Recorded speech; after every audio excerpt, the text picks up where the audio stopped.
আসসালামু আলাইকুম। নুরুন্নাহার কিচেন থেকে আপনাদের সবাইকে স্বাগত। কেমন আছেন বন্ধুরা? আল্লাহর রহমতে আপনাদের দোয়ায় আমি ভালো আছি। আশা করি আপনারাও খুব ভালো আছেন। বন্ধুরা, এখানে নিয়েছি আমি সিম। এই সিমটি আমরা বলি ঢাকাই সিম, আর অনেক জায়গায় বলে মৌসিম। যে সিমই বলি না কেন, চলেন আজকে আমরা সুন্দর একটা রেসিপি বানাই। এই সিম দিয়ে আমি 2 রকম রেসিপি বানাই, খেয়েছি। আপনারা কীরকম খেয়েছেন আমি জানি না, আমাকে কমেন্ট করে জানাবেন। তবে এই সিম দিয়ে সবচাইতে ভর্তা ভালো হয়। আরেকটা জিনিস ভালো হয়, সেটা হচ্ছে ঝোল। মাছ দিয়ে ঝোল রান্না করলেও ভালো হয়। তবে সেক্ষেত্রে ঝোল রান্নার ক্ষেত্রে এতটুকু সাইজ করে কেটে নিতে হবে এবং সিমগুলো কচি কচি নিতে হবে, তাতে ঝোল রান্না করতে ভালো হয়। আমি সিমগুলো কেটে নেব। আজকে আমি সিম দিয়ে ভর্তা করে দেখাবো আপনাদেরকে, আমি যেভাবে ভর্তা করি। এবং সিমের ভর্তাটা খুবই মজা হয় খেতে, আবার ঝোল রান্নলেও খুব মজা হয়। আমি ঝোল রান্না করে খেয়েছি।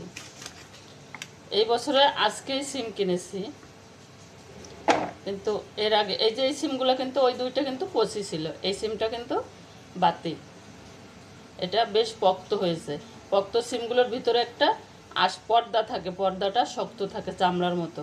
ওটা শক্ত থাকে, ওই শক্ত হয়ে গেলে ওটা দিয়ে আর ঝোল রান্না করা যাবে না এরকম কিছু নাই, তবে খেতে ভালো হয় না।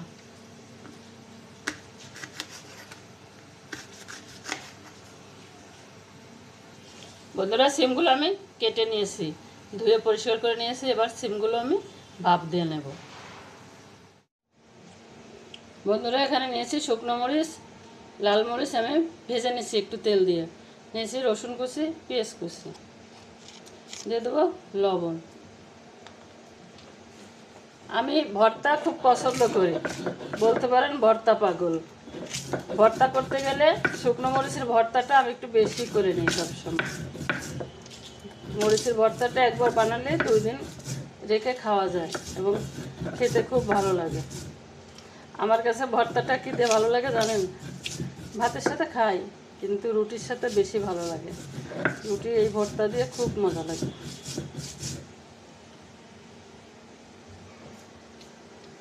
ভর্তাটা শিলপাটায় সবসময় বেশি মজা হয়। হাতে বানানো যায়, কিন্তু হাতে বানালে শিলপাটার মতো মজা হয় না। শিলপাটায় যেরকম মজা হয় এরকম মজা হাতে হবে না। আগের দিনের নানি দাদিরা এরকম শিলপাটাই ভর্তা করতো বেশি, ডাল চালের ভাত রান্না করতো। এখন তো আমরা বলি কত ভালো শব্দ, খিচুড়ি, আর তখন বলতো ডালি চালের ভাত। ডালি চালের ভাত রান্না করলে মরিচের ভর্তা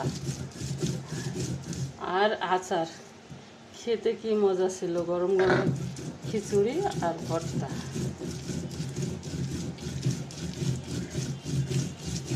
ভর্তাটা আমার হয়ে গেছে।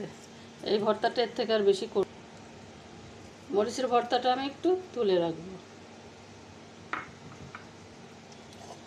সিমগুলো ভাপ দিয়ে নিয়েছি, দেখেন একদম পানি নেই। এখন সিমগুলো বেটে নেব।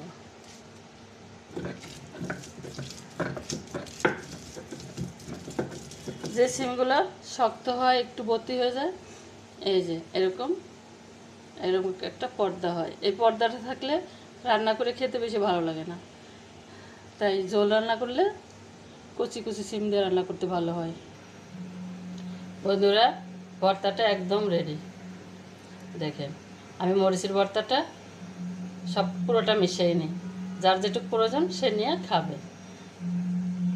কেমন হয়েছে আমার ভর্তাটা? আপনারা কীভাবে খান এই সিম আমাকে কমেন্টে অবশ্যই জানাবেন।